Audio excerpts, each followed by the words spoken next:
अथ मंत्रपाठः।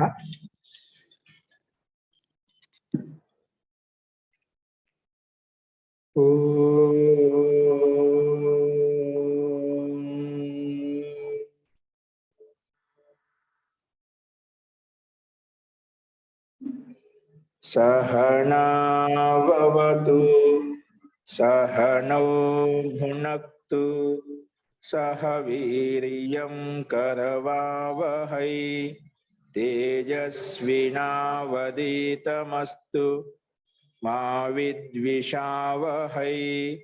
ओम शांति शांति शांति।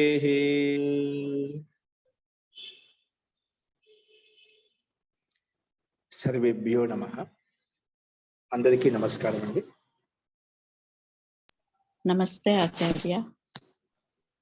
మనము సాంఖ్య దర్శనకి 21వ కక్ష చెప్పుకోబోతున్నాము. నిన్న మనము 68 సూత్రాల వరకు చూశాము. ఇక్కడ నుంచి 69వ సూత్రము ఈరోజు చెప్పుకుంటాము. నిన్నటి వరకు చెప్పిన 68 సూత్రాల వరకు ఎవరికైనా ఏమైనా సందేహాలు ఉంటే చెప్పండి.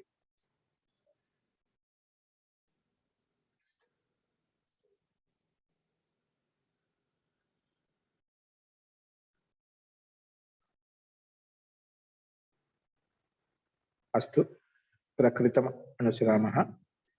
మనము నిన్న సంక్షేపంగా అవి చెప్తాను. ముందుగా ప్రకృతి సృష్టి నిర్మాణ ప్రక్రియ గురించి చెప్పుకుంటున్నాము.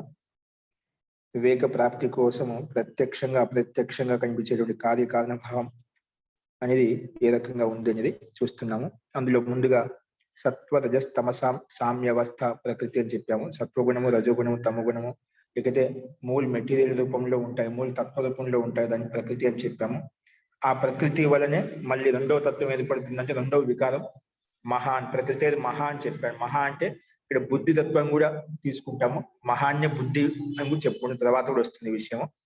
దీని ఒక మహాతత్వం. మహాత్వం ఏంటిది? ఒక అర్థమయ్యే భాషలో మనం బుద్ధి అని కూడా చెప్పుకోవచ్చు. మహాతత్వం ఏర్పడింది. ఆ మహాతత్వం వల్ల మహతో అహంకార అని చెప్పాము. మహాన్ తత్వం వల్ల, బుద్ధి తత్వం వల్ల అహంకారం ఏర్పడి, అహం అనే భావన ఏదైతే మనకు కలుగుతుందో అహంకారం ఏర్పడింది. ఈ అహంకారం చేత మళ్ళీ మనకు పంచ తన్మాత్రలు ఏర్పడ్డాయి, శబ్ద స్పర్శ రూప రసగంధాలు ఏర్పడ్డాయి. ఈ అహంకారం చేతనే ఉభయ ఇంద్రియాలు కూడా ఏర్పడ్డాయి. అంటే పంచ జ్ఞానేంద్రియాలు, పంచ కర్మేంద్రియాలు, ఒక మనస్సు. అంటే కాబట్టి ఈ అహంకారం చేత మొత్తం 16 తత్వాలు ఏర్పడ్డాయి. తన్మాత్రలు 5, శబ్ద స్పర్శ రూప రసగంధాలు, పంచ జ్ఞానేంద్రియాలు, పంచ కర్మేంద్రియాలు 15, ఒక మనస్సు 1. ఈ మొత్తం ఇంద్రియాలు 11, ఇవి 5, 16 తత్వాలు అహంకారం చేత ఏర్పడ్డాయి అన్నమాట. తర్వాత ఈ మళ్ళీ పంచ తన్మాత్రల చేతనే మనకు స్థూల భూతాలు ఏర్పడ్డాయి. ఇవి 5, అగ్ని, వాయు, ఆకాశం, జల, పృథివీ అని చెప్పి ఈ 5 తత్వాలు. మొత్తం ఇక్కడ 16, 5, 21. పైన ప్రకృతి, మహత్వము, అహంకారం, ఇవి 3 కలిపితే 24 తత్వాలు మనకు ఈ ప్రకృతి ద్వారా ఉత్పన్నమైనటువంటి పదార్థాలు 24 చెప్పుకున్నాము. ఈ తన్మాత్రల వల్ల స్థూల భూతాలు ఏర్పడతాయి. ఈ ప్రకృతి కంటే భిన్నమైనటువంటి తత్వము ఆ పురుషుడు అంటే జీవాత్మకు చెప్పుకున్నాం మనము. ఈ రకంగా 20 తత్వాలు మనం చెప్పుకుంటున్నాము. ఎందుకంటే జీవాత్మ ఇక్కడ భిన్నమైంది, ప్రకృతి భిన్నమైంది, సంఘాతం ద్వారా ఉత్పన్నం కాలేదు. ఏ విధంగా అయితే కార్యకారణ భావం ఉత్పన్నం కాదు, అందుకే భిన్నమైంది విషయ అని చెప్పుకున్నాము. సో ఈ రకం చెప్పిన తర్వాత మనం పైన సూత్రంలో స్థూలం నుంచి సూక్ష్మం నుంచి స్థూలం వైపు చెప్పుకున్నాము. ఇప్పుడు కింద మనకు స్థూలం నుంచి సూక్ష్మం వైపు చూపించాడు. స్థూల పంచ తన్మాత్ర, స్థూల భూతాల చేత పంచ తన్మాత్రలు మనకు తెలియబడతాయి. శబ్ద స్పర్శ రూప రసగంధాలు కారణం అని తెలుస్తుంది. అంటే స్థూల భూతాలకు కారణము పంచ తన్మాత్రలు. అలాగే బాహ్య ఆభ్యంతరాభ్యాం తైశ్చ అహంకారస్య. బాహ్య ఆభ్యంతరాభ్యాం అంటే పంచ జ్ఞానేంద్రియాలు, పంచ కర్మేంద్రియాలు ఒక మనుషుకి ప్లస్ తన్మాత్రలకి కూడా కారణము అహంకారం అని చెప్పుకుంటాం. మళ్ళీ అహంకారం కూడా కారణం ఏంటంటే తేన అంతఃకరణస్య. అహంకారం కూడా కారణం అంతఃకరణం. ఇక్కడ చూడండి పైన మహాన్ అని చెప్పారు, ఇక్కడేమో అంతఃకరణం చెప్తున్నామట. ప్రకృతి ద్వారా ఉత్పన్నమైన మొట్టమొదటి తత్వము మహాతత్వం అని చెప్పాము. అదే మహాతత్వము ఇక్కడ ఏమంటే అహంకారికి మూల కారణము అంతఃకరణ శబ్దంతో ఇక్కడ ఉల్లేఖించారు. పైన మహాన్ పేరు పెట్టాము, ఇక్కడేమో అంతఃకరణము. ప్రకృతి ద్వారా ఉత్పన్నమైన మొట్టమొదటి వికారము ప్రకృతి అది మహాన్ అని చెప్పాము, ఇక్కడేమో అదే దాన్నే అంతఃకరణ శబ్దం కూడా ఉల్లేఖించాను అనమాట. అంటే ఇవన్నీ దాదాపుగా దగ్గర సంబంధం ఒకే అర్థాన్ని ఇచ్చేస్తాయి. కాబట్టి తేన అంతఃకరణ ఈ అహంకారం కూడా మూల కారణము అంతఃకరణము. అంతఃకరణ మహాతత్వము, దాన్నే బుద్ధి తత్వం కూడా చెప్పుకోవచ్చు.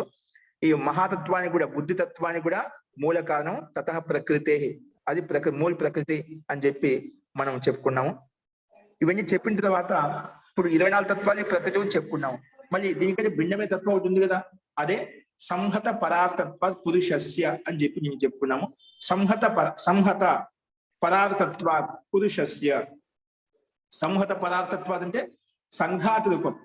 అంటే ఏ తత్వాలైతే ఏ పదార్థాలైతే సంఘాతం చేత సంయోగం చేత ఉత్పన్నమవుతాయో అవన్నీ కూడా పరార్థత్వాద్. అవి పదుల కోసం ఇతరుల కోసమే ఉపయోగపడతాయి. అంటే తన కోసం తన స్వార్థం కోసం ఉపయోగపడవు అన్నమాట. ఈ సంహత కారత్వం ఏంటి? దేహం కూడా అంటే సంఘాతం చేత ఉత్పన్నమైంది, సంయోగం చేత ఉత్పన్నం. సంయోగం అంటే పంచభూతాల యొక్క పాంచభౌతిక శరీరం అంటాం, పంచభౌతిక కలయిక చేత ఉత్పన్నమైన అంటాం. కాబట్టి ఇది కూడా ఈ పాంచభౌతిక శరీరం కూడా పరార్థత్వం. పరార్థత్వం అంటే ఎవరికి పరార్థత్వము?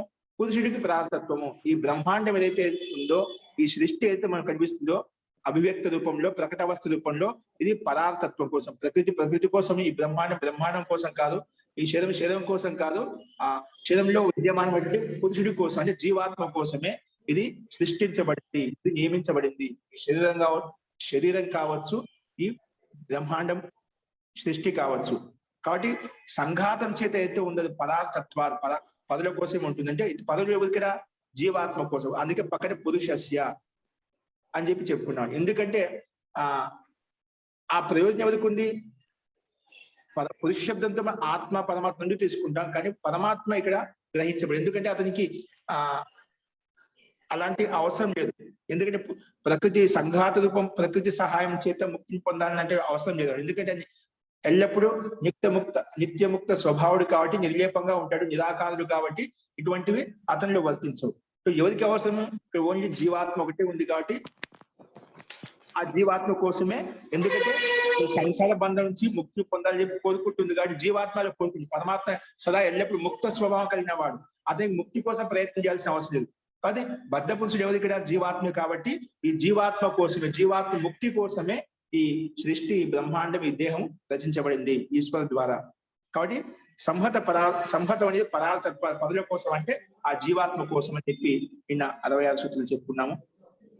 అలా చెప్పిన తర్వాత 20 తత్వాల గురించి చెప్పుకున్న తర్వాత మళ్ళీ ఈ ప్రకృతికి పర్యంతం మనం మూల కారణం కార్యకారణ భావం చెప్పుకున్నాం. ప్రకృతి వలన ఆ మహాతత్వం, మహాత్ముల అహంకారం వలన తన్మాత్రలు, పంచ జ్ఞానేంద్రియాలు, పంచ కర్మేంద్రియాలు, ఇవన్నీ మనస్సు, పంచభూతాలు చెప్పుకున్నాం కదా. ఇవన్నీ మళ్ళీ రిపీట్ గా విపరీతంగా తీసుకొస్తే మూల పదింటి ప్రకృతి వరకు వచ్చామాట. అవి తన కారణంలో విలీనమైపోతుంది. కానీ ప్రకృతి కూడా కారణం ఏంటి అని చెప్పినప్పుడు ప్రకృతికి కారణం అంటూ వేరు ఉండదు. మూల అభావాత్ మూలం. మూలానికి ఎప్పుడు మూలం ఉండదు. ఎందుకంటే మూలానికి మూలం అనేది కల్పించుకోకూడదు. ఎప్పటికి మూలానికి మూలం అనేది ఎప్పుడు ఉండదు.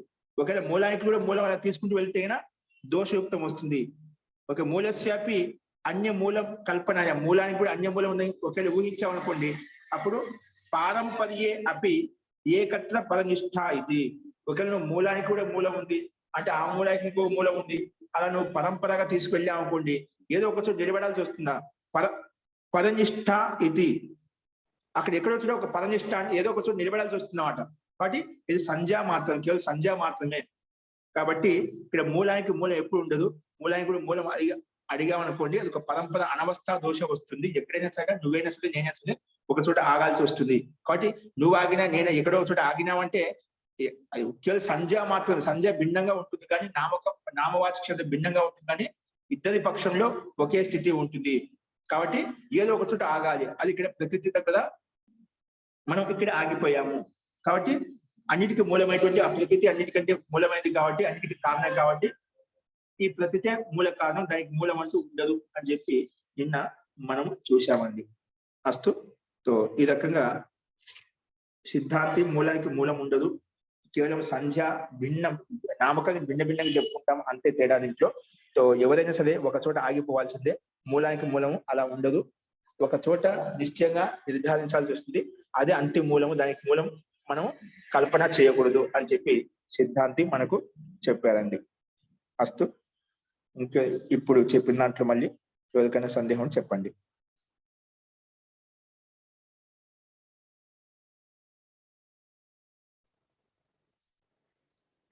ఓకే, అయితే అస్తు ప్రకృత మనసురామ. ఇప్పుడు చూడండి, మళ్ళీ పూర్వపక్షి ఇంకో రకంగా ఏ రకంగా చెప్తున్నా అంటే, ఇప్పుడు ఏం చెప్పాడు, ప్రకృతి అనేది ఇది ప్రకృతి సంయుక్తంతో సంఘాతం ఉత్పన్నమైంది కాబట్టి ప్రకృతి ద్వారా, అంటే ప్రకృతిలో కూడా 3 తత్వాలు ఉన్నాయి మనకు. ఏంటివి?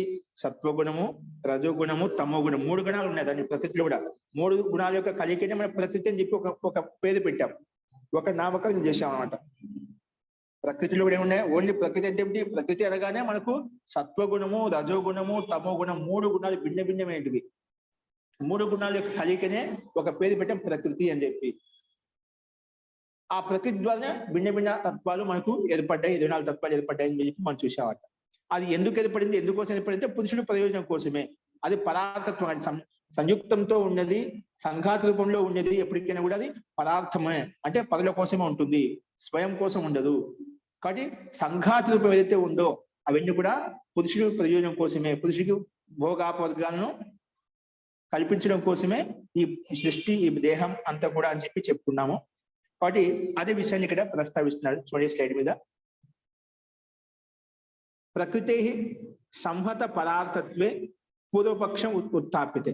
ఈ ప్రకృతి అనేది సంహతం కాబట్టి పరార్థత్వే, పురుషుడి ప్రయోజనం కోసం చెప్పే కదా. ఆ పక్షంలో పూర్వపక్షి మళ్ళీ ఒక ప్రస్తావన తీసుకొస్తున్నాడు. పూర్వపక్షి ఒక ప్రశ్నను కల్పిస్తున్నాడు. ఏ రకంగా కల్పిస్తున్నాడు చూడండి. పూర్వపక్ష ఉత్థాప్య, పూర్వపక్షిని ఒకటి మళ్ళా ప్రస్తావిస్తున్నాడు. ఏంటంటే అది సమాన ప్రకృతే ద్వయో, సమాన ప్రకృతే ద్వయో. సూత్రం ఏంటి? 69వ సూత్రము. సమాన ప్రకృతేర్ద్వయో, ప్రకృతేర్ద్వయో. ఇక ద్వయో శబ్దం వచ్చింది. ద్వయో సమాన ప్రకృతే అంటే ఇక్కడ తాత్పర్యం ఏంటంటే ఈ ప్రకృతి అనేది సమాన. సమాన ఎవరికి సమానము? ద్వయో.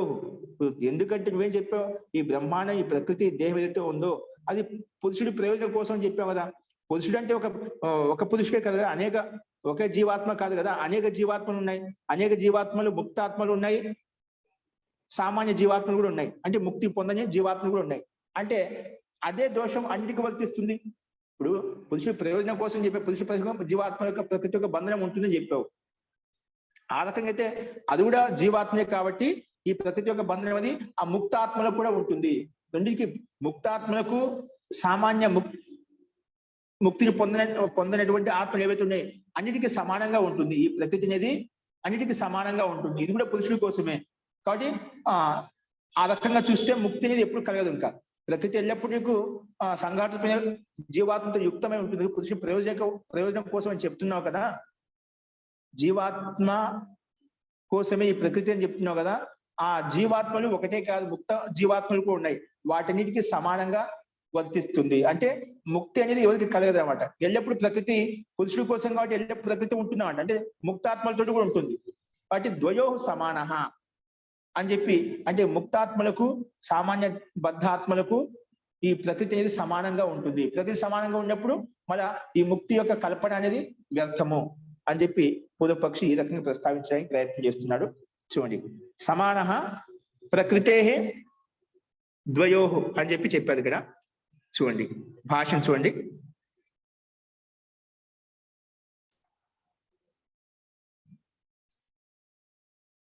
ఏ రకంగా సమానంగానే చూడండి. ప్రకృతే ద్వయో సమాన. భాషను చూడండి. ప్రకృతేరితి పంచమీ నిర్దేశ. ఇక సూత్రంలో ప్రకృతే అని ఉంది కదా. ప్రకృతి అంటే మామూలుగా షష్ఠి భక్తులు వస్తుంది, పంచమి భక్తులు వస్తుంది. ఇక్కడ పంచమి నిర్దేశ అని చెప్పి సంకేతిస్తున్నాడు. ఇక్కడ ప్రకృతే రీతి పంచమి నిర్దేశ. సూత్రంలో ప్రకృతి శబ్దం అనేది పంచమి భక్తి నిర్దిష్టమై ఉందంట. ఇప్పుడు అదే పంచమి భక్తి యొక్క అర్థాన్ని తీసుకుని ఇక్కడ అర్థం చెప్తున్నాడు. చూడండి, ప్రకృతి సకాశాత్ అంటే ప్రకృతి సకాశాత్ అంటే ప్రకృతి నుండి, ప్రకృతి సకాశాత్ ద్వయో సూత్రంలో ద్వయో శబ్దం ఉంది కదా, దాని యొక్క అర్థాన్ని చెప్తున్నాను ఇక్కడ. ప్రకృతి సకాశాత్ అంటే ప్రకృతి నుండి, ద్వయో ముక్త బద్ధయో పురుషయో, ముక్తాత్మలు బద్ధాత్మలు, ముక్త బద్ధయో పురుషయో, ఎందుకు రెండు పురుషులే కదా, జీవన ముక్త ఆత్మ కూడా పురుషుడే, పురుష సంధ్య ఇచ్చాము జీవాత్మకి, బద్ధ ఆత్మ కూడా పురుష సంధ్య అని పేరు పెట్టాము మనం. తో ముక్త బద్ధయో పురుషయో సమానో అర్థలాభ అస్తి అంటే జీవన్ముక్త ఆత్మలకు బద్ధాత్మలకు సమానంగా ఉంటుంది ప్రకృతి. ఏం చెప్పాం? సంహత పరార్థత్వాత్ పురుషస్య, ఈ సంఘాత రూపం అనేది పదార్థం అంటే పురుషుల కోసమే, పురుషుల ప్రయోజనం కోసం చెప్పావు. ఆ పురుషుడు అంటే జీవాత్మ ఉండి ముక్తాత్మ కూడా ఉంది, రెండింటికి సమానంగా ఉంటుందంట, రెండింటికి సమాన ప్రయోజనం కలిగిస్తుంది. కాబట్టి ముక్త బద్ధయో పురుషయో సమానో అర్థలాభ అస్తి, సమాన అర్థం అంటే ప్రయోజనము రెండింటికి సమానంగా ఉంటుంది, ప్రకృతి యొక్క ప్రయోజనము రెండింటికి సమానంగా ఉంటుంది. కాబట్టి ప్రకృతి పరార్థ, కాబట్టి ప్రకృతి పరార్థ అంటే పురుషార్థ, పురుషుడికి ప్రయోజనం కోసమే, అంటే పురుషుడి ప్రయోజనం అనేప్పుడు జీవాత్మ ముక్త రెండింటికి వర్తిస్తుంది.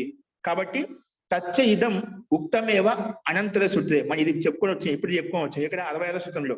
తచ్చ ఇదం ఉక్తమేవ అనంతర సూత్రే, అనంతర దగ్గర ఉండే సూత్రంలో మనం ముందు సూత్రంలో చెప్పుకోవచ్చాం. ఏం చెప్పుకోవచ్చాం?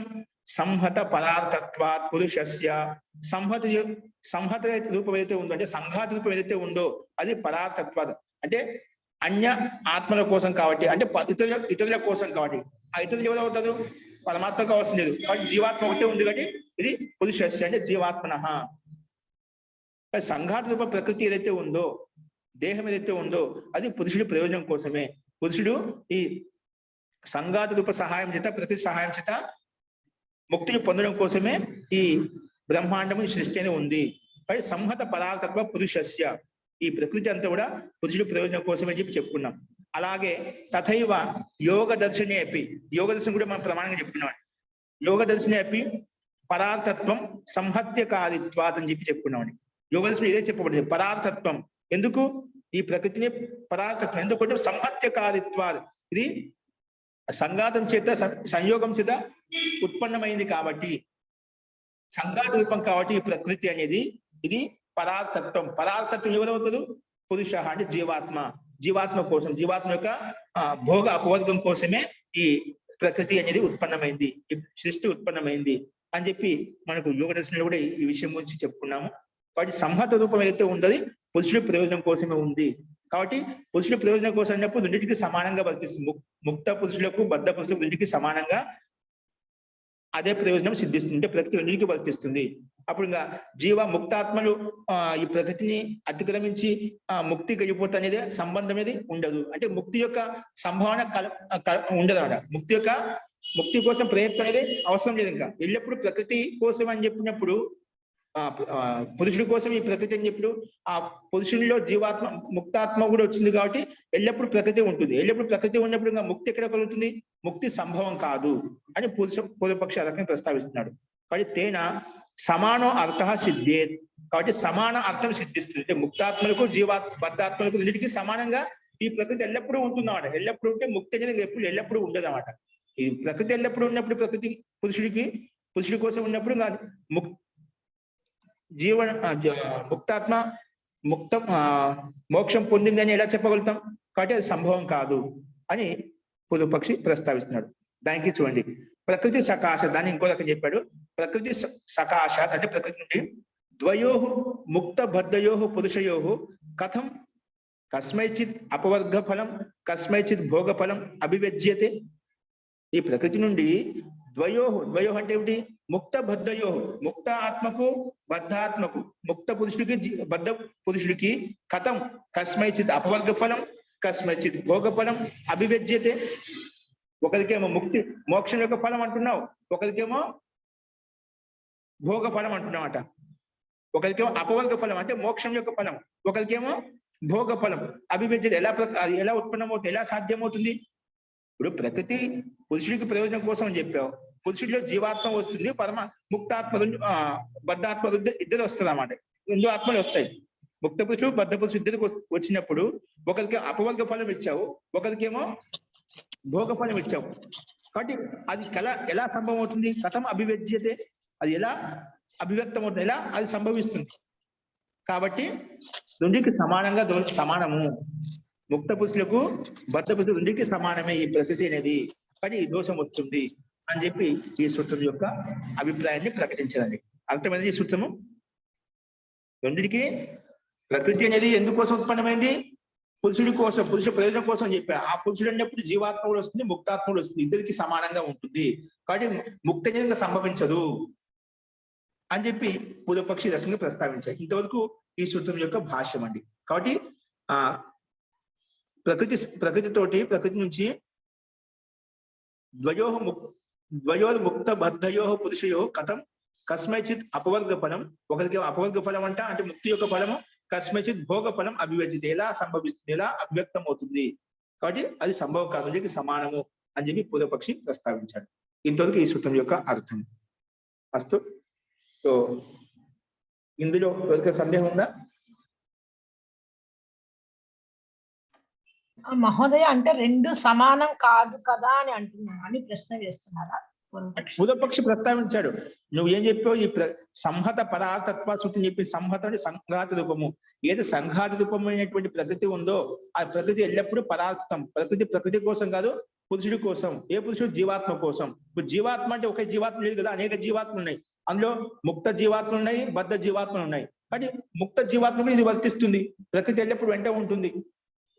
ఇప్పుడు ప్రకృతి ఎప్పుడు వెంట ఉన్నప్పుడు ముక్తి ఎలా సంభవం అవుతుంది? సంభవం కాదు అని చెప్పి పూర్వపక్షి ప్రస్తావిస్తున్నాడు. అపవర్గ ఫలం వేరు, భోగ ఫలం వేరు, రెండు వేరు. కానీ వేరుగా మనం చెప్పుకుంటాం కదా, రెండు ఎలా ఒకటవుతాయి? ఒకరికి అపవర్గ ఫలం అంటే ఒకరికి భోగ ఫలం. అవి భిన్న భిన్నం కాదు, రెండు సమానమే, రెండుకి వర్తిస్తుంది. భిన్న భిన్నంగా అది సంభవించదు, రెండు సమానం అవుతాయి అని చెప్పి చెప్పాడు. దానికి పూర్వపక్షాలు చెప్పించాడు. ఒకదానికి అపవర్గ ఫలం అంటే, ఒకదానికి సంసార భోగ ఫలం అనేది అది సంభవించదు. కథం అభివ్యజ్యత, అది ఎలా సంభవిస్తుందని చెప్పి ఇక్కడ ప్రశ్నించామన్నమాట. దానికి సమాధానం కింద, ఎందుకు అది భిన్నత్వం చూపించామనేది కింద సమాధానం చెప్తారు సిద్ధాంతం. అస్తు. అంతకంటే ముందు ఇక్కడ ఏ విధంగా అయితే బ్రహ్మముని భాష్యం ఉందో అలాగే అన్య ఆచార్యులు ఈ సూత్రం మీద టీకా టిప్పణి ఈ విషయంలో కొన్ని విజ్ఞాన భిక్షు భాష్యము, అనిరుద్ధ భాష్యం ఏదైతే ఉందో ఇక్కడ ద్వయోహు అనే శబ్దానికి అర్థం భిన్నంగా తీసుకున్నారు. ఆ భిన్నత్వం ఏ విధంగా తీసుకున్నదో ప్రకరణానికి యుక్తిపూర్వకంగా తీసుకోలేని చెప్పి దాని విషయంలో కొంచెం విచారిస్తున్నారు. చూడండి ఆ విషయాన్ని.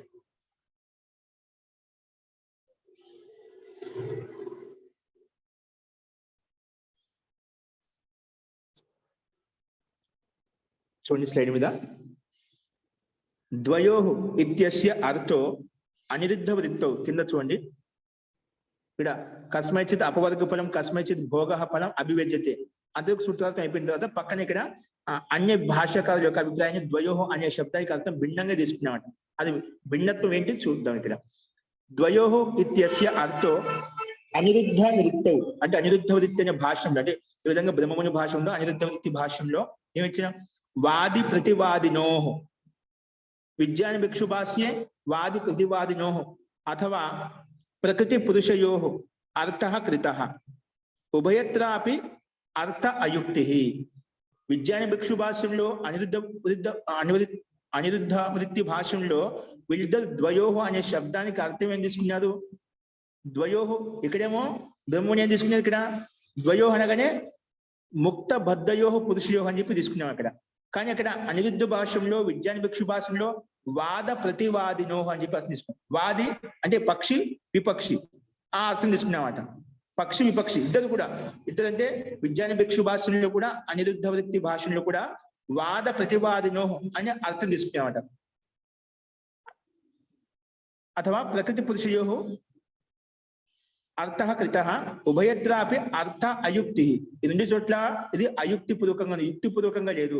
ఎందుకంటే నాహి అత్ర వాద ప్రతివాదినౌ ప్రత్యక్షం సూత్రే ప్రసజ్జీయతే. ఇక్కడ వాద ప్రతివాదినౌ ప్రత్యక్షం సూత్రే ప్రసజ్జీయతే అంటే వాద ప్రతివాది యొక్క ప్రసంగం ఇక్కడ మనకు ప్రత్యక్షంగా లేదన్నమాట. కానీ ఇక్కడ యుక్తిపూర్వకం కాదు. ప్రత్యక్షంగా మనకు ఈ సూత్రంలో వాది ప్రతివాది అని చెప్పి ఎక్కడ లేదనమాట. కాబట్టి ఇది కల్పన, అది యుక్తి సంగతం కాదు.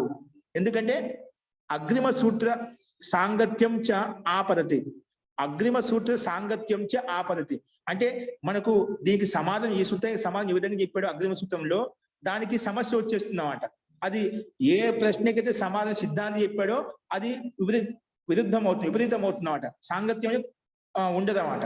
కాబట్టి అగ్రిమ సూత్రస్య సాంగత్యం చ ఆపదతి, అది వచ్చి అగ్రిమ సూత్రం యొక్క సమాధానం వచ్చి ఇక్కడ మనకు అది ప్రస్తావన వస్తుంది అన్నమాట. కాబట్టి తదర్థ విధానే తస్మాత్ తయోర్ నా యుక్తార్థకారిత. కాబట్టి ఆ ముందు సూత్రానికి విరోధం వస్తుంది కాబట్టి, ముందు సమాధానానికి విరోధం వస్తుంది కాబట్టి, అగ్రిమ సూత్రం యొక్క సాంగత్యానికి ఆ విపరీతత వస్తుంది కాబట్టి తథా అర్థ విధానే, తథా అర్థ విధానికి, తథా అంటే పైన అర్థ విధానం పైన రేపం లేదు ఇక్కడ, అది యాడ్ చేసుకోండి. తథా అర్థ విధానే తస్మాత్ తయోర్ నా యుక్తార్థకారిత. అర్థ విధానం అంటే అర్థ విధానం చేసే బ్రహ్మముని విజ్ఞాని భిక్షు భాషల్లో, అనిరుద్ధ భాష్యంలో ఎవరైతే ఇక్కడ వాళ్ళు ఏం చెప్పారు, వాద ప్రతివాదినో అని చెప్పేది అర్థ విధానం చేసేది, అర్థాభిధానం చెప్పారు. అది తస్మాత్ తయో నా యుక్తార్థ కాదు, యుక్తి అర్థం కాదు అంటే పూర్వ ప్రసంగానికి అనుసారంగా యుక్తి సంగతం కాదు, ఆ యథార్థము అని చెప్పి అది అర్థకారిత ఏదైతే చెప్పామో అది అర్థము అయుక్తికరము అని చెప్పి ఇక్కడ బ్రహ్మముని ఆ బిందు పైన విచారించి టీకా టిప్పణి చేశారండి. ఓకే, విమర్శించారు ఇక్కడ. అంటే అర్థానుకూలం కాదు, ఎందుకంటే పూర్వ అగ్రిమ సూత్రాన్ని బట్టి చూస్తే అది భిన్నంగా వస్తుందంట, దానికి అనుకూలంగా ఉండాలి కదా. కాబట్టి ఇది యుక్తి సంగతం కాదని చెప్పి నిషేధించాడు. అంతవరకు తీసుకోవాలి కేవలం. అక్కడ సిద్ధాంతి బద్ధ ముక్త పురుషయోహం అని చెప్తే ఇక్కడ వాది ప్రతివాదినోహం అని చెప్పి అర్థం తీసుకొని ఇక్కడ ప్రస్తావించాడు. అది యుక్తికరమైన అర్థం కాదు అని చెప్పి సిద్ధాంతి ప్రస్తావించాడు. ఇప్పుడు ఆ పూర్వపక్షి యొక్క ప్రశ్నకు సమాధానం ఇక్కడ సమాధానం ఇస్తున్నాడు. అక్కడ ఎందుకు సమానత కాదు అంటే చెప్తున్నాడు. అధికార చూడండి 70వ సూత్రము, అధికార త్రైవిద్యాత్ నా నియమ, అధికార త్రైవిద్యాత్ నా నియమ. పూర్వపక్షి ప్రకృతే ద్వయో సమాన అంటే బద్ధాత్మకు ముక్తాత్మకు ద్వయో సమాన దోష వస్తుంది, సమాన దోషం వస్తుంది అంటే ఎల్లప్పుడు ప్రకృతి ఎప్పుడు సంభవిస్తుంది కాబట్టి ముక్తి సంభవం కాదు అని చెప్పావు కదా. అలా లేదు, ఏం కాదు. అక్కడ అధికార త్రైవిద్యాత్ నా నియమ, అలాంటి నియమం లేదు అక్కడ.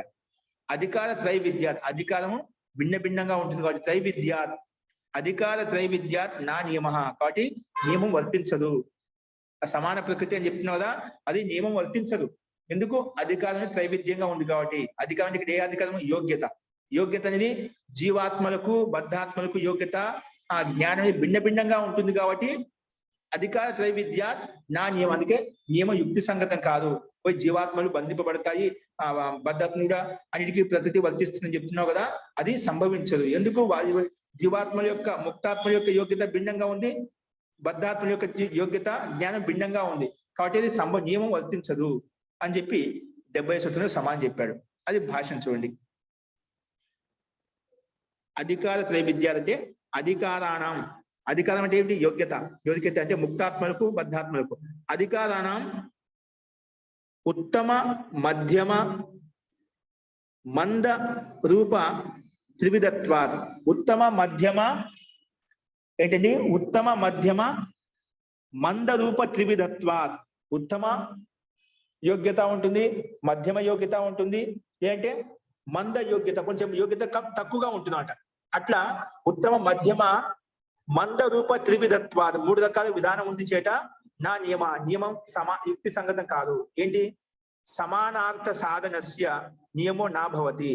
సమానార్థ, ఇప్పుడు సమానం చెప్పావు కదా, బద్ధాత్మకు బద్ధ పురుషుడికి ముక్త పురుషుడికి రెండింటికి ఈ ప్రకృతి వర్తిస్తుంది కాబట్టి ఎల్లప్పుడూ ముక్తి సంభవించాలని చెప్పావు కదా, అది సమానం కాదు. సమానార్థ సాధనస్య నియమో నా భవతి. ఎందుకు? అధికార త్రైవిధ్యం ఉంది. ఒకరికేమో ఉత్తమ యోగ్యత ఉంది, ఒకరికి మధ్యమ యోగ్యత ఉంది, ఒకరికేమో మంద యోగ్యత ఉందని. అంతే, గతి లేదనమాట. కొందరికి తీవ్ర గతి ఉంది, కొందరికి మంద గతి ఉంది, ఒక మధ్య గతి ఉంది, ఒకరికి అతి ఉత్తమ గతి ఉందని. ఉత్తమ జ్ఞానం ఉంది, మధ్య జ్ఞానం ఉంది, అధమ జ్ఞానం ఉంది అన్నమాట. అంటే జ్ఞానంలో తేడాలు ఉంటాయి. ఒకరి యోగ్యత భిన్న భిన్నంగా ఉంటుంది. మన లోకంలో చూసుకుంటాం, భిన్న భిన్న వ్యక్తికి భిన్న భిన్న యోగ్యత ఉంటుంది. దాన్ని బట్టి ఆ యోగ్యతానుసారంగానే మనకు అక్కడ అధికారం అనేది ఉంటుంది అన్నమాట.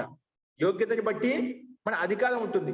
అది ఎక్కడైనా ఏ వ్యవస్థలో అయినా ఎక్కడ చూసినా కూడా మనం ఎక్కడ వ్యవస్థ ఉంటుందో అక్కడ యోగ్యతని బట్టి వారికి పనితనం ఉంటుందన్నమాట. కాబట్టి యోగ్యతని బట్టి ఆ ముక్తాత్మ యోగ్యత భిన్నమైంది, జీవాత్మ యొక్క యోగ్యత భిన్నమైంది, ధర్మాత్మ యొక్క యోగ్యత భిన్నంగా ఉంటుంది. కాబట్టి అధికార త్రైవిధ్యం ఉంది కాబట్టి ఉత్తమత, అధిమత, మందత అనేది త్రివిధత అంటే 3 రకాల భిన్నత్వం కనిపిస్తుంది. కాబట్టి ఈ నియమం వర్తించదు. సమాన అని చెప్పిన ద్వయో సమాన, ప్రకృతి సమానం, రెండింటికి సమానము ముక్తాత్మలకు బద్ధాత్మలకు అని చెప్పి అది నియమం వర్తించదు. ఎందుకు? అధికార త్రైవిధ్యం ఉంది కాబట్టి, యోగ్యత భిన్నంగా ఉంది కాబట్టి, ముక్తాత్మలకు బద్ధాత్మలకు భిన్నంగా ఉంది కాబట్టి వర్తించదు. అది విషయం చెప్పాడు. మళ్ళా తత్ర ఉత్తమ అధికారి క్షిప్రం ముక్తో భవతి. ఉత్తమ అధికారి ఉత్తమ యోగ్యత, ఉత్తమ జ్ఞానం ఎవరికైతే ఉందో తత్ర ఉత్తమ అధికారి క్షిప్రం ముక్తో భవతి. క్షిప్రం వెంటనే శీఘ్రంగా ముక్తికి వెళ్ళిపోతాడు. జ్ఞాన పరిశుద్ధంగా ఉంది కాబట్టి, జ్ఞానం పవిత్రత ఎక్కువగా ఉంది కాబట్టి అతను క్షిప్రం ముక్తో భవతి, శీఘ్రంగా ముక్తిని పొందగలుగుతాడు.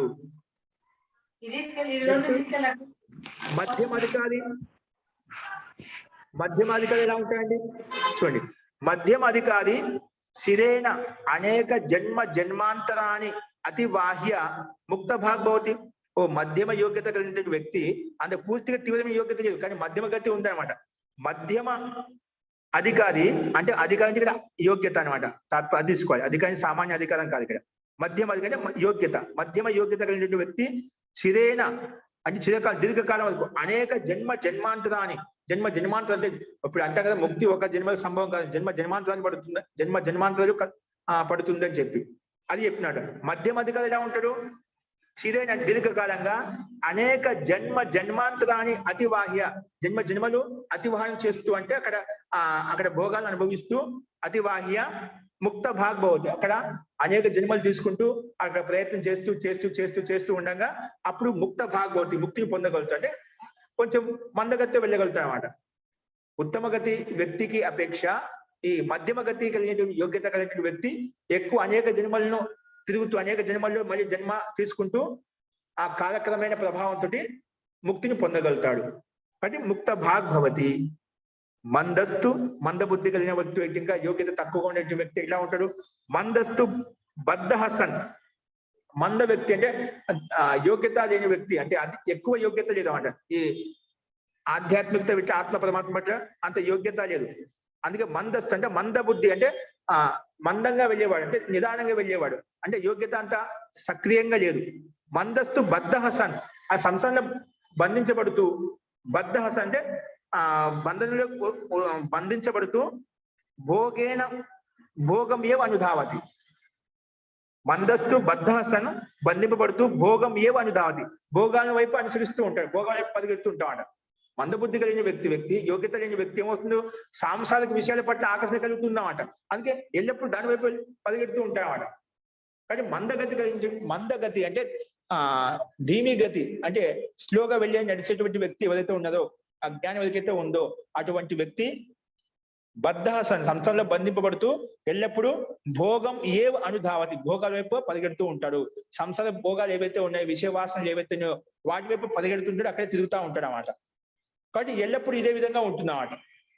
కాబట్టి ఈ రకంగా అధికార త్రైవిధ్యం ఉంది కాబట్టి ఈ ప్రకృతి అనేది ముక్తాత్మలకు బద్ధాత్మలకు రెండింటికి సమానము, ఆవిడికి ముక్తి అనేది సంభవం కాదు. ఈ విధంగా పూర్వపక్షి ప్రస్తావించాడో దానికి సిద్ధాంతి చెప్పాడు అధికారం భిన్నంగా ఉంటుంది, యోగ్యత భిన్నంగా ఉంటుంది. కాబట్టి నా నియమ, ఆ నియమం నువ్వు చెప్పిన నియమం వర్తించదు అని చెప్పి సిద్ధాంతి ఇక్కడ మనకు స్పష్టంగా చెప్పారు. ఇది మనకు లోకంలోకి చూస్తున్నాం.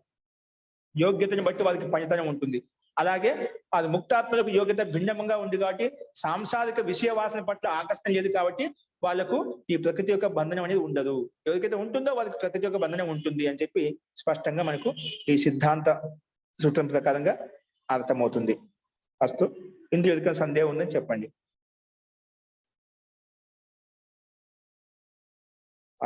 అర్థమైందండి?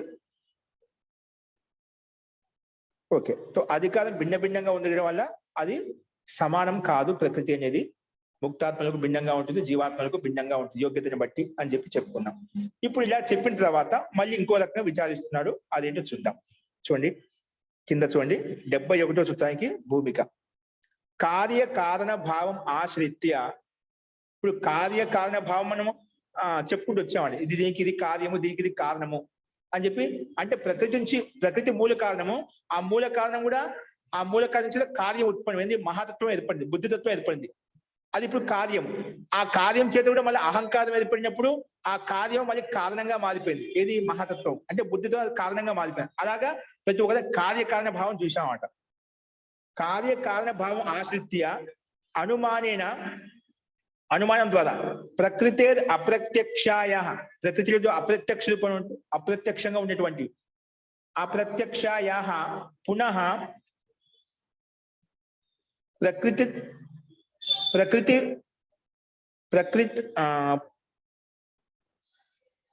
ప్రకృతితః వికారాణం చ సంహత్వం అవలంబ్య పురుషస్య చ వివేక ప్రకారం ప్రదర్శ్య ఇదానిం ప్రకృతే పూర్వాపర కార్యక్రమం ఆహా. ఇక్కడ అంతకు ప్రకృతితః వికారణ అంటే ప్రకృతి చేత వికారంలోకి ఉత్పత్తి, అంటే ప్రకృతి ద్వారా ఏ వికారం ఉత్పత్తి? మహాతత్వం వికారం ఉత్పన్నమైంది. మహాతత్వాన్ని వికారం చేత మళ్ళీ ఇంకో వికారం, రెండో వికారం ఏర్పడింది, అహంకారం అనే వికారం ఉత్పన్నమైన. అలాగా ప్రకృతితః వికారాణం చ సంహత్వం అవలంబ్య, సంఘాత రూపం ఆశ్రయం తీసుకొని ఇంకా పురుషస్య వివేక ప్రకారం పురుషుల యొక్క వివేకాన్ని మనం చెప్పి ప్రదర్శించి ఇదాని ఇప్పుడు ప్రకృతి పూర్వాపర కార్యక్రమం ఆహా. ఈ ప్రకృతి యొక్క మళ్ళీ పూర్వపర క్రమం ఏంటి మళ్ళీ ఇంకో రకంగా ప్రస్తావిస్తున్నామట. ఆ ప్రకృతి యొక్క కార్యకారణం గురించి, పూర్వపర క్రమం గురించి ఇంకొక రకంగా ప్రస్తావిస్తున్నాడు ఇక్కడ. చూడండి అది ఏంటి? ఇదాని ప్రకృతి పూర్వపర కార్యక్రమం ఆహా, అది ప్రస్తావిస్తున్నాడు. ఏ రకంగా అది చూద్దాం. చూడండి 71 సూత్రము. మహద్ ఆఖ్యం ఆద్యం కార్యం. మహద్ ఆఖ్యం ఆద్యం కార్యం తన్మనః. ఏం చెప్పండి? ఇప్పుడు ప్రకృతి ద్వారా మొట్టమొదటి తత్వం ఏర్పడింది, మొట్టమొదటి వికారం ఏమవుతుంది?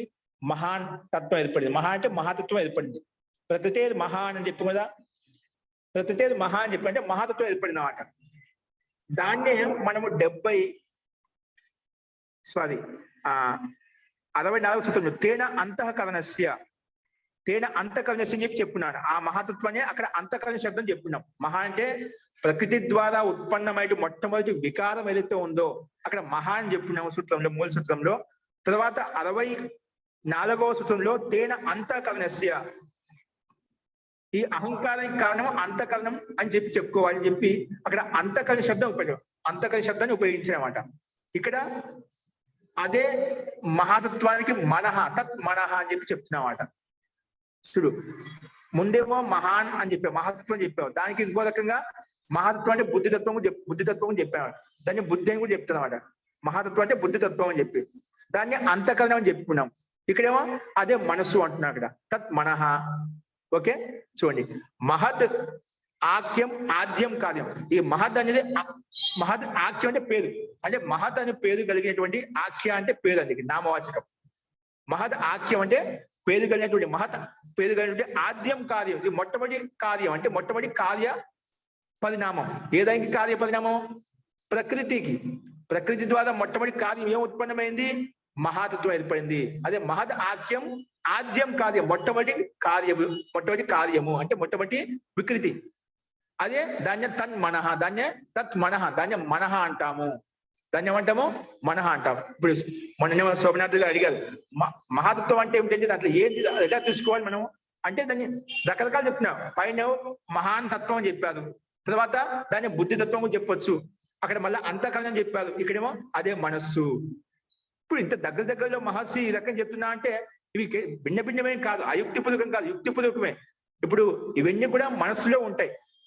మన బుద్ధి అహంకారం చెప్తాం కదా, మన బుద్ధి అహంకారం ఇవన్నీ అంతఃకరణలో ఉంటాయి అన్నమాట. అంతఃకరణ చతుష్టయం కూడా చెప్పుకుంటాం.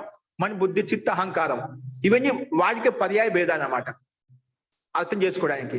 ఇక్కడ మనశ్శబ్దంతో మహాతత్వాన్ని ఇక్కడ వ్యాఖ్యానించామన్నమాట.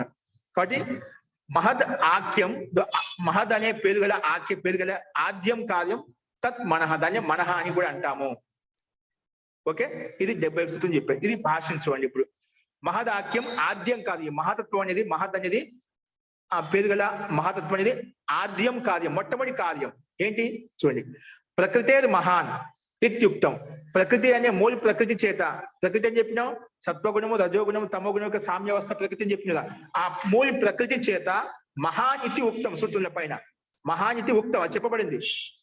తన్ మహదాఖ్యం ప్రకృతే ఆద్యం కార్యం అస్తి. ఓ ప్రకృతి ద్వారా మొట్టమొదటి కార్యం మహా అని చెప్పాం కదా, ఆ మహాన్ తత్ మహత్ ఆఖ్యం, మహత్ అనే పేరు గల ఆఖ్యం పేరు గల ఆ తత్వం అవుతుందో మహద్ ఆఖ్యం ప్రకృతే ఆద్యం కార్యం అస్తి. ప్రకృతిగా అంటే మూల ప్రకృతిగా మొట్టమొదటి కార్యము, మొట్టమొదటి వికారము. కార్యం అంటే ఇక్కడ వికారం, మొట్టమొదటి కార్యం ఉత్పన్నమైంది.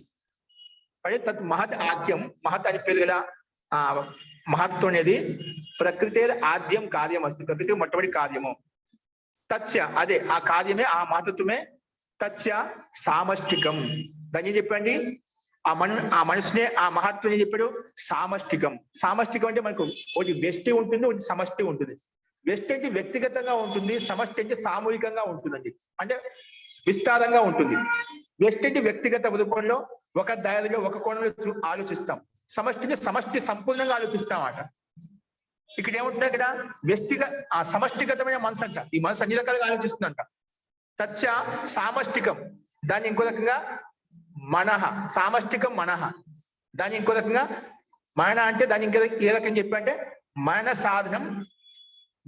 సాధనం అంటే మననం చేయడానికి సాధనం, మనన సాధనం కూడా చెప్పొచ్చు. దాన్ని మనన సాధనం. దాన్ని ఇంకో రకంగా ఏమి వ్యాఖ్యానించడు అధ్యవసాయాత్మకం. అధ్యవసాయం నిశ్చయాత్మకం. ఇప్పుడు మనం చెప్పిన మహాత్ముని బుద్ధి ద్వారా నిశ్చయం చేస్తాం కదా, అంటే ఈ మహాతత్వం ద్వారా నిశ్చయం చేస్తాం, అంటే ఈ మనసు ద్వారానే నిశ్చయిస్తాము. అందుకే మీరు మనసులో నిశ్చయించుకోండి, బుద్ధిలో నిశ్చయించుకోండి అని చెప్తామా. బుద్ధిని నిశ్చయం అయితే మనసు నిశ్చయం, ఇవన్నీ లోకంలో వ్యవహారం ఉంది. అందుకే రకరకాలుగా ఇక్కడ మనం శబ్దాలను ప్రయోగిస్తున్నాము. కాబట్టి ఇక్కడ ఏం చెప్పాడు, మనం అంటే మనన సాధనం. మనసు అంటే ఏమిటి, మననం చేయడానికి, ఆలోచించడానికి, విచారణ చేయడానికి సాధనము. దాన్ని అంటే అధ్యవసాయాత్మకం. అంటే అధ్య అంటే నిశ్చయాత్మకం. నిశ్చయంగా మనం ఆలోచిస్తామట. బుద్ధి ద్వారా నిశ్చయంగా ఆలోచిస్తాం కదా, మనసు ద్వారా ఆలోచిస్తాం కదా. ఇక్కడ అదే మనసు చెప్తున్నాడు, అంటే దీని యొక్క కార్యం ఏంటి చూపిస్తున్నామట. దాన్ని ఇంకో రకం చెప్పారు సామష్టికం. అంటే సామష్టికం మనహ అంటే మనన సాధనం, అంటే అధ్యవసాయాత్మకం. దీన్నే అంతఃకరణం. ఇవన్నీ కూడా అంతఃకరణం చెప్పారు. అధ్యవసాయాత్మకం అంతఃకరణం. ఇది ఒక అంతఃకరణము. అంతఃచతుష్టయం అని చెప్తారు కదా, ఇది అంతఃకరణంలో ఉంటుంది. లోపల సూక్ష్మంగా ఉంటుంది, సంక్షిప్తంగా ఉంటుంది, అత్యంత సూక్ష్మంగా ఉంటుంది అన్నమాట. కాబట్టి అధ్యవసాయాత్మకం అంతఃకరణం. కాబట్టి ఈ రకంగా ఇక్కడ ప్రస్తావన మహద్ మహద్ అని పేరు గల మహతత్వం ఏదైతే ఉందో అది ఆద్యం కార్యం, ప్రకృతిగా మొట్టమొదటి కార్యము. దాన్ని దాన్ని మనహ అంటాము. అది సామష్టిక మనస్సు, అది మన సాధనము. దాన్ని అధ్యవసాయాత్మకం అంటే నిశ్చయాత్మకమైంది, స్థిరమైంది. దాన్ని అంతఃకరణం అంటామని చెప్పి ఈ రకంగా ప్రస్తావించారు. కాబట్టి మన బుద్ధి అహంకారం అనేది, మన బుద్ధి అంతఃకరణం అనేది, ఇవన్నీ వాటికే మహత్వానికి రకరకాల భిన్న భిన్న పేర్లు మనకు స్పష్టంగా కనిపిస్తున్నాయి. ఓకే, ఇప్పుడు చెప్పిన తర్వాత ఈ మొట్టమొదటి కార్యం చెప్పాము, ప్రకృతికి మొట్టమొదటి కార్యము, మొట్టమొదటి వికారం మహత్ అని చెప్పాం, మహత్తత్వం అని చెప్పాం. దాన్ని మనస్సును మనహ అని చెప్పుకుంటా చెప్పాం. ఇప్పుడు తర్వాత చరమో అహంకార. ఈ మహాతత్వం మీద ఏర్పడింది, అహంకారం ఏర్పడింది కదా. అహంకారం చరమ అంటే అంతిమ అన్నమాట. అహంకార చరమో అహంకార. చరమో అహంకార అంటే ఏమిటి, 72 స్థితుల్లో చూడండి. చరమో అహంకార మహతో అహంకార ఇది యహ ఉక్త. అంటే మహాతత్వం చేత, మనది ప్రకృతి చేత మొట్టమొదటి వికారం ఏర్పడింది మహాన్ అని చెప్పాం. మన మహాన్ అంటే మహాతత్వం చేత ఏర్పడింది అహంకార. మొట్టమొదటి వికారం మహాతత్వము, రెండవ వికారము అహంకారం. అది చెప్పాడు. మహతో అహంకార ఇది యహ ఉక్త. మహాతత్వం చేత అహంకారం ఏర్పడుతుంది, అహంకారం ఉత్పన్నమవుతుంది. రెండవ వికారం అయితే ఉక్త చెప్పబడిందో సహ ఆ అహంకారము మహాతత్వతశ్చ చరమ. ఇది మహాతత్వానికి చరమైంది అన్నమాట. ఇది అంతిమ చరం అంటే అంతిమ తత్వం అన్నమాట. ఏంటి, ఈ మహాతత్వానికి చరమ అంటే అంతిమ. మహాతత్వశ్చ చరమ. మహాతత్వత చరమ. చరమ అంటే తత్పశ్చాత్ భూత, అంటే తత్పశ్చాత్ భూత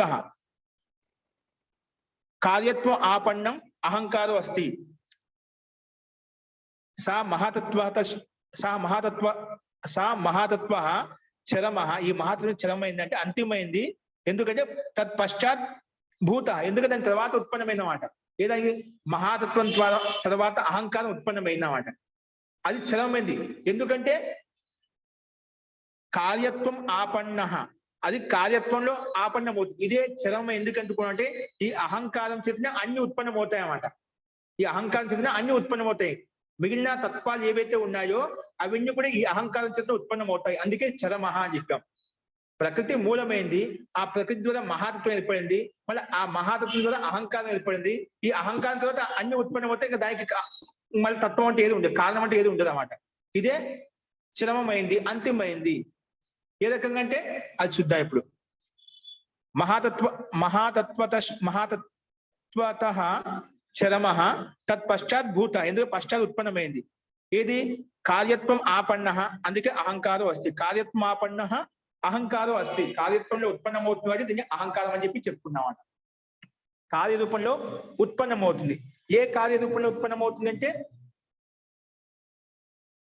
మా అహంకారం చేత ఏమైనా ఉత్పన్నమై తన్మాత్రలు ఏర్పడతాయండి. అహంకార తన్మాత్ర అని చెప్తాను కదా, ఇవి ఈ అహంకారం చేత తన్మాత్రలు ఉత్పన్నమయ్యాయి. మళ్ళీ అహంకారం చేతనే ఉభయం ఇంద్రియం అంటే పంచ జ్ఞానేంద్రియాలు, పంచ కర్మేంద్రియాలు, ఒక మనసు, ఈ మొత్తం దీని ద్వారా ఉత్పన్నమవుతాయి. మళ్ళీ ఆ తన్మాత్రల చేతనే ఏమైపడ్డాయి, పంచభూతాలు ఏర్పడతాయి అన్నమాట. కాబట్టి అంటే ఇక్కడి నుంచి కార్యపరిణతి అనేది మొత్తం కనిపిస్తూ ఉంటుంది అన్నమాట. ఇక్కడి నుంచి కార్యపరిణతి మొత్తం కనిపిస్తూ ఉంటుంది. అందుకే మహతో అహంకార ఇది యహ ఉక్త అయితే చెప్పామో సహా మహాతత్వత అనేది చరమహ అంటే తత్పశ్చాద్భూత, తర్వాత ఉత్పన్నమైంది. కాబట్టి కార్యత్వం ఆపన్న అహంకారం అస్తి.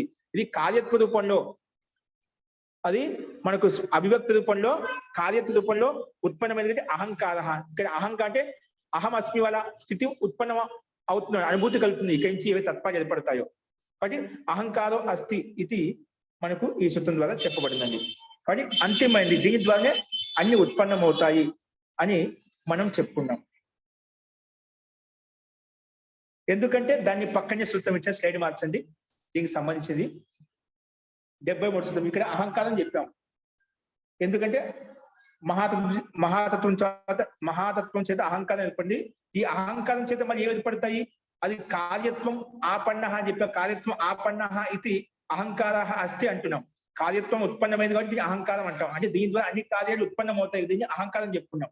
అది ఏంటి చూడండి, స్లైడ్ మార్చండి. తత్ కార్యత్వం ఉత్తదేశం. ఇప్పుడు కార్యత్వం ఆపన్న, అందుకే అహంకారం చెప్పాం కదా. ఏ కార్యాలు ఉత్పన్నమయ్యాయి, ఈ అహంకారం చేత ఏ కార్యాలు ఉత్పన్నమయ్యాయి అంటే అది చెప్పాడు. తత్ కార్యత్వం ఉత్తరేషాం. ఉత్తరేషం అంటే అహంకారం తర్వాత ఉత్తరేషం అంటే ఉత్తరంలో ఏవైతే ఉత్పన్నమవుతున్నాయో, ఏవైతే కనిపిస్తున్నాయో, అహంకారం ఏ కార్యాలు ఉత్పన్నమవుతున్నాయి అవి చెప్తున్నారు ఇక్కడ. అవి చూడండి.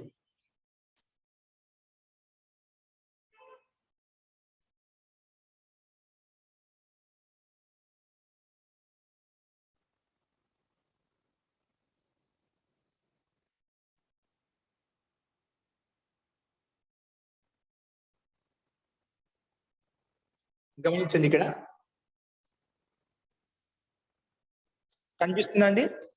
తత్ కార్యత్వం ఉత్తరేషం.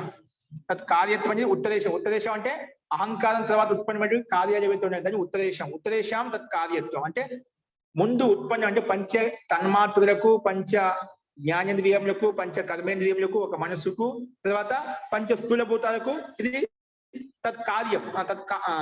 ఉత్తరేషం ఈ కార్యాలపైకి ఇది ముఖ్య కారణం అన్నమాట. అందుకే తత్ కార్యత్వం అని చెప్పాడు. అంటే అహంకారమే వీటన్నిటికీ కార్యము, అహంకారమే కారణము ఈ కార్యాలన్నిటికీ కూడా. అందుకే తత్ కార్యత్వం ఏంటంటే ఉత్తరేషం, ఉత్తరంలో ఉత్పన్నమైన అన్నిటికీ ఇది కార్యత్వం అని చెప్పి చెప్పుకున్నాం అన్నమాట.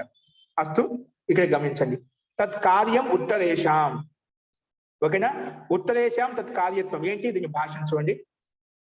అహంకారాత్ పంచ తన్మాత్రాని ఉభయం ఇంద్రియం ఇది ఏషాం ఉత్తరేషాం తత్ కార్యత్వం.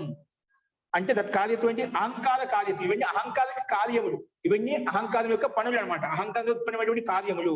అందుకే ఏంటి, అహంకార అంటే అహంకారము చేత పంచ తన్మాత్రాని 5 పంచ తన్మాత్రలు అంటే శబ్ద స్పర్శ రూప రస గంధములు. ఉభయం ఇంద్రియం. ఉభయం ఇంద్రియం అంటే పంచ జ్ఞానేంద్రియాలు, పంచ కర్మేంద్రియాలు, ఒక మనసు. ఇది ఉభయేంద్రియంగా ఉంటుంది. అంటే రెండింటికి కర్మేంద్రియాలతో పనిచేస్తుంది, జ్ఞానేంద్రియాలతో పనిచేస్తుంది. ఉభయం ఇంద్రియం అన్నమాట. ఓకే, సో ఈ విధంగా పంచ జ్ఞానేంద్రియములు, పంచ కర్మేంద్రియాలు, ఒక మనసు. వీటన్నిటికీ ఇది ఏషాం ఉత్తరేషాం, వీటన్నిటికీ తత్ కార్యత్వం, ఇది కార్యత్వము అంటే అహంకార కార్యత్వం. ఇవన్నీ కూడా అహంకారం యొక్క కార్యములు. తత్ కార్యత్వం అంటే దాన్ని ఇంకో దగ్గర చెప్పి అహంకార కార్యత్వం, అహంకారం కార్యములు. పునశ్చ మళ్ళీ తన్మాత్ర కార్యాణం స్థూల భూతానం తత్ కార్యత్వం. అలాగే తన్మాత్ర కార్యాణం, ఈ కార్యముల చేతనే ఏమైపడ్డాయి? ఈ తన్మాత్రములు అనే కార్యముల చేతనే స్థూల భూతానం తత్ కార్యత్వం. స్థూల భూతాలు కూడా అది కార్యత్వం. స్థూల భూతానం కార్యత్వం. స్థూల భూతాలకు కూడా అంటే అగ్ని, వాయు, ఆకాశం, జలం, పృథివీ కూడా ఇది కార్యత్వం. కాబట్టి తన్మాత్ర కార్యత్వం ఇది ఉక్తం భవతి. ఇవన్నీ కూడా తన్మాత్ర కార్య, తన్మాత్ర అంటే అహంకార కార్యత్వం మాత్రమే. అహంకారం చేత ఉత్పన్నమైన కార్యములు, అందుకే చరమహ. ఇవన్నీ కూడా అహంకారం చేత ఉత్పన్నమైనటివే. వీటన్నిటికీ మూల కారణం ఏంటి? అహంకారం అన్నమాట. కాబట్టి ఇది అహంకార కార్యత్వం అని చెప్పి చెప్పుకున్నమాట. ఇవన్నీ అహంకారానికి, అహంకారం తత్వానికి, అహం అంటే నేను అస్మి అనే స్థితి అయితే మనకు అనుభూతిని కలిగిస్తుందో అనే ఆ తత్వం చేత ఉత్పన్నమైనటువంటి ఇవన్నీ కార్యములు. అందుకే అహంకార కార్యత్వం అని చెప్పుకున్నమాట.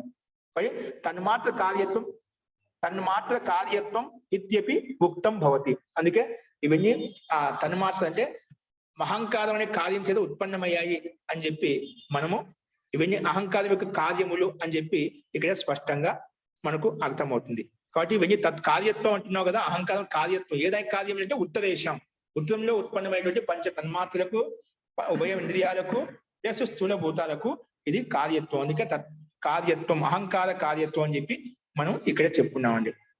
ఓకే, అస్తు. ఇప్పుడు చెప్పండి, ఎవరికైనా ఇందులో సందేహం ఉందా?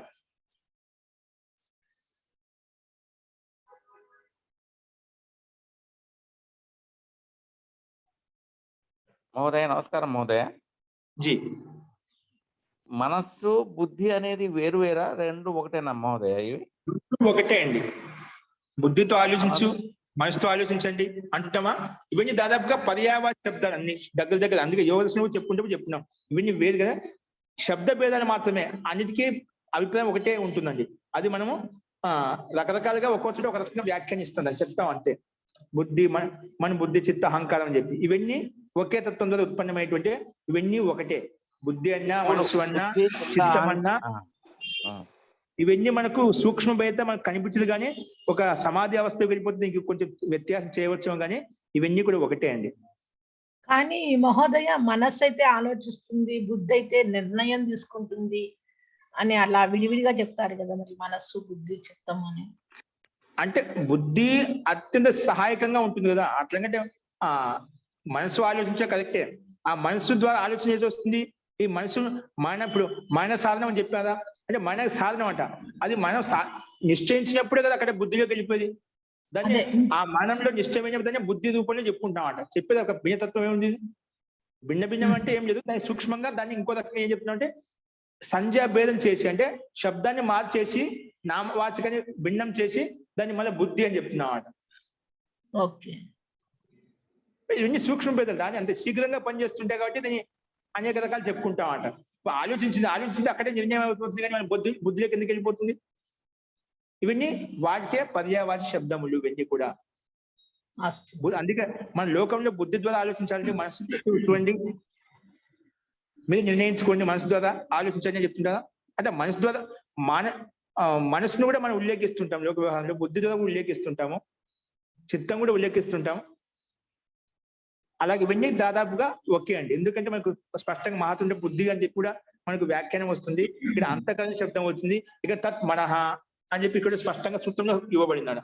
మహద్ అనేది మహద్ ఆఖ్యం, ఆద్యం కార్యం. మహతత్వం అనేది ఆది మొట్టమొదటి కార్యము. తత్ మనః, దాన్ని మనః అంటాము అని చెప్పి కూడా మనస్సు శబ్దంతో ఉల్లేఖించదన్నమాట.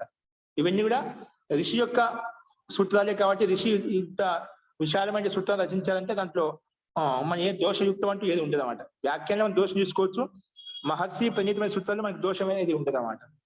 కానీ ఇవన్నీ దానికి పర్యావాచ శబ్దాల కింద చెప్పుకోవచ్చు మనం. ఇవన్నీ కూడా సూక్ష్మ భేదాలు. అస్తు. జీ.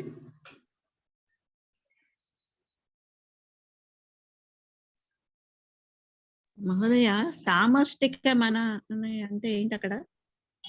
ఏంటండి? సామష్టిక మన అని ఇచ్చారు కదా.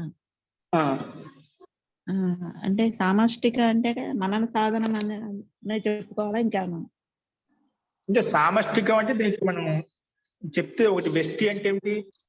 వ్యక్తిగతంగా. సమష్టి అంటే ఇది అన్ని రకాలుగా ఆలోచిస్తూ ఉంటుంది, అన్ని విషయాలు ఆలోచిస్తుంటుంది. కొంతమంది మనము సమష్టి మనతో ఇక్కడ వెళ్ళేకించే మహాతత్వం అంత విశాలంగా ఉంటుంది, ఎందుకంటే మూలతత్వం కదా.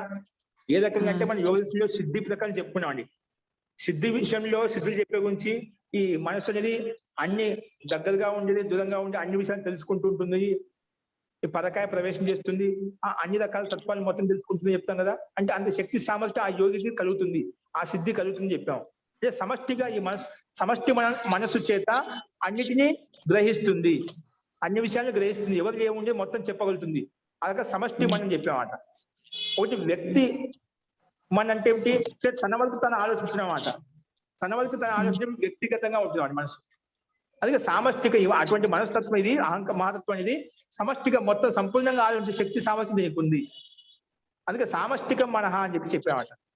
అది సంపూర్ణంగా ఆలోచించే శక్తి సామర్థ్యం తన గురించి తన కాకుండా విశాలంగా కూడా విస్తృతంగా ఆలోచించేటువంటి శక్తి సామర్థ్యము ఆ మనసుకు ఉంది, ఈ మహాతత్వానికి ఉంది, ఈ బుద్ధి తత్వానికి ఉంది. అదే సమష్టి కూడా ఆలోచించవచ్చు అన్నమాట. ఇప్పుడు ఒక రాజు యొక్క బుద్ధి ఎలా ఉంటుందండి? ఒక రాజబుద్ధి, ఒక చక్రవర్తి యొక్క బుద్ధి, ఒక రాజు యొక్క బుద్ధి సమష్టిగా ఆలోచిస్తామంట, వ్యక్తిగా ఆలోచించామంట. తన రాజ్యం గురించి ఆలోచించాడు. కేంద్ర చదువుతున్నదో, ముఖ్య ప్రధానమంత్రి చదువుతున్నదో ఆయన ఒక ప్రాంతం గురించి ఆలోచించడు, మొత్తం సమష్టిగా ఆలోచిస్తూ ఉంటాడు అన్నమాట. అంటే అంత శక్తిగా ఉంటుంది. అంటే కొంతమంది ఒక ప్రాంతం యొక్క రాజు అయితే అక్కడ ఆ వ్యక్తి ఆ ప్రాంతం వరకు ఆలోచిస్తూ ఉంటాడు అన్నమాట. ఇక సమష్టి ఈ మనసు సమష్టిగా ఆలోచిస్తుంది. మహత్వం అనేది, మహత్వ బుద్ధి అనేది సమష్టిగా సంపూర్ణంగా ఆలోచిస్తుందన్నమాట. ఎవరికైతే యోగ్యత ఉంటుందో, జ్ఞానం అనేది ప్రకాశించిందో అతను సమష్టిగా ఆలోచిస్తాడు, తన వరకు తను ఆలోచించడు. ఇప్పుడు ఋషి మహర్షులు సమష్టిగా ఆలోచించారు కాబట్టి అందరికి లోక కళ్యాణం కోసం వాళ్ళు ప్రయత్నం చేస్తుంటాడు. అందుకే సామష్టిక మనహ అని చెప్తారు. దీనికి రకరకాల వ్యాఖ్యానం చేయొచ్చు. ఇక్కడ సమష్టిగా కూడా మరి ఆ మనసు ఉంటుంది, సమష్టిగా ఆలోచిస్తుంది, విశాలంగా ఆలోచిస్తుంది అని మనం చెప్పుకోవచ్చు అండి. మహోదయ, మహోదయ నమస్కారం. మహోదయ చెప్పండి. మీరు పంపిన సాంఖ్య దర్శనం బుక్ సూత్రాలేమో దేవనాగరి లిపిలో ఉన్నాయి, సాంస్క్రిట్ లో ఉన్నాయి, ఈ అర్థమేమో హిందీలో ఉంది మహోదయ. అవునండి, హిందీలో ఉంది, కరెక్ట్. మీరు చెప్పేదేమో సాంస్క్రిట్ లో, అర్థం కూడా సాంస్క్రిట్ లో ఉంది కదా. అవును, ఇప్పుడు చెప్పి ఓన్లీ ఏదో స్టడీ పెడుతున్నాం అలాగే ఉంది, దాన్ని అనువాదం చేసి చెప్తున్నామట. అది ఈ ప్రతి పదానికి అర్థము అక్కడ హిందీకి ఇచ్చామండి. ఇక్కడ ఏదైతే పదం ఏ టు జెడ్ సేమ్ అదే విధంగా అనువాదము మనకు అక్కడ హిందీకి ఇచ్చామట. నేను తెలుగు చెప్తున్నాను, అక్కడ హిందీకి చెప్పబడింది అంతే. అదే విషయాన్ని, అదే అర్థమే. అంటే సాంస్క్రిట్ మీనింగ్ ఉండదా మహోదయ బుక్? సాంస్క్రిట్ మీనింగ్ ఇదే సాంస్క్రిట్ అంట. అక్కడ హిందీ ఏదైతే ఉందో రెండు ఒకటే. సాంస్క్రిట్ మళ్ళీ మీనింగ్ ఉండదు. సాంస్క్రిట్ మీనింగ్ ఉంటుంది. సాంస్క్రిట్ మనం తెలుగు చెప్పారు, సాంస్క్రిట్ లో ఉండదు. దాని యొక్క సూత్రం యొక్క అర్థమే సాంస్క్రిట్ రాశామట. ఇప్పుడు మీకు ఏదైతే చెప్తున్నాను దాన్ని తెలుగు ఆ సాంస్క్రిట్ అనువాదం చేసి చెప్తున్నాను.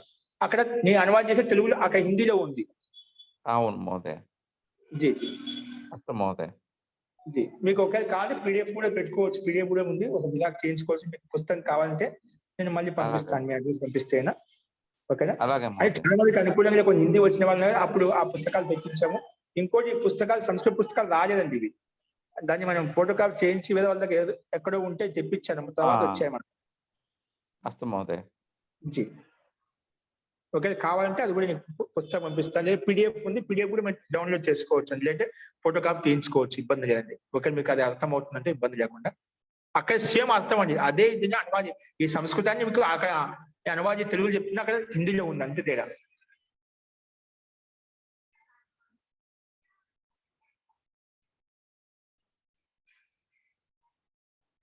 ఓకే అండి, ఈ రకంగా మనము ఈ సూత్రాలు చూసామండి.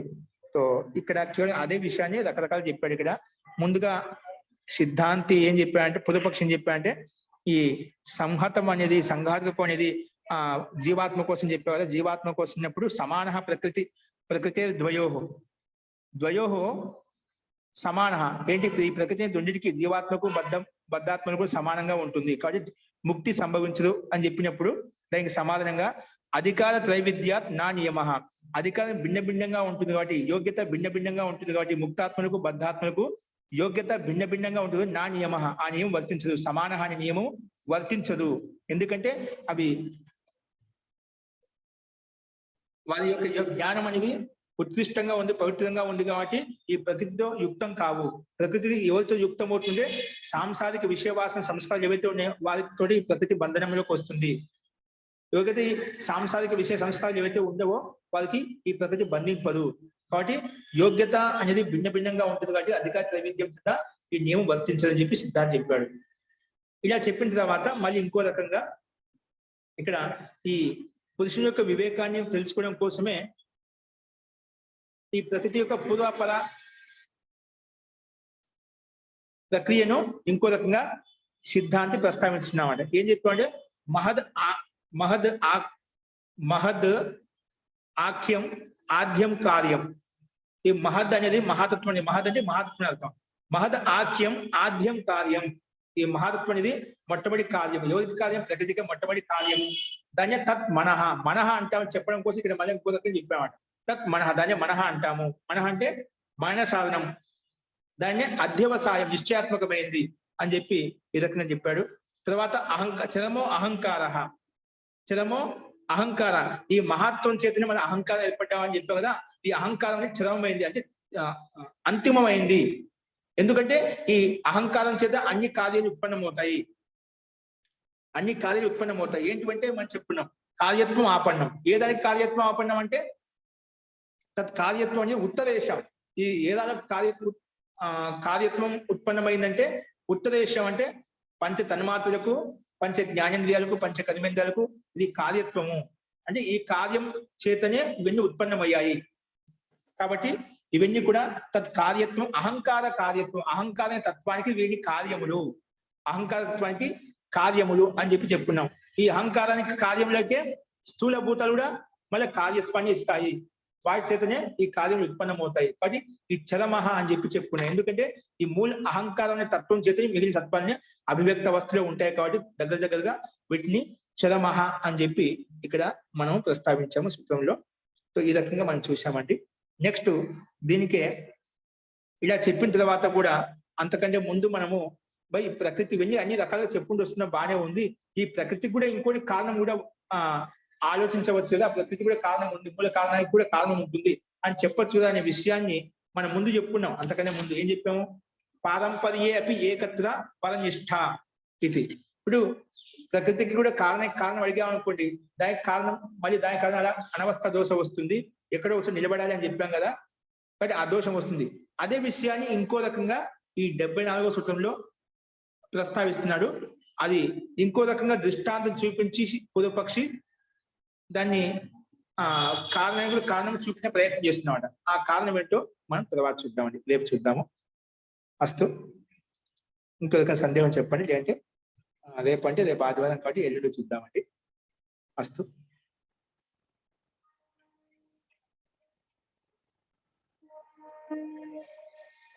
అస్తు అండి. తది మంత్రపాఠ.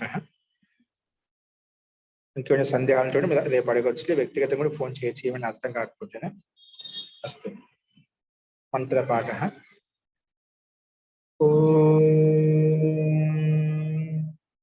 సర్వే భవంతు సుఖినః, సర్వే సంతు నిరామయాః, సర్వే భద్రాణి పశ్యంతు, మా కశ్చిత్ దుఃఖభాగ్ భవేత్. ఓం శాంతి శాంతి శాంతి. సర్వేభ్యో నమః. అందరికీ నమస్కారం అండి. నమస్తే మహోదయ. ధన్యవాదాలు. ధన్యవాదాలు గురుజీ. ధన్యవాదాలు మహోదయ. నమస్తే. నమస్కారం. ధన్యవాదాలు మహోదయ. నమస్తే మహోదయ. ధన్యవాదాలు. ధన్యవాదాలు. నమస్తే ఆచార్య. ధన్యవాదాలు. నమస్తే మహోదయ్ గారు.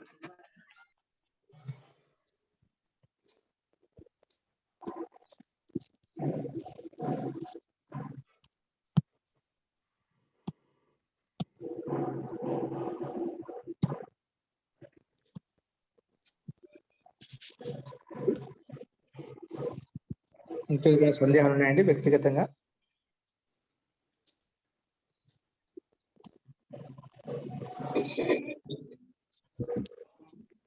ఓకే, సర్వేభ్యో నమః.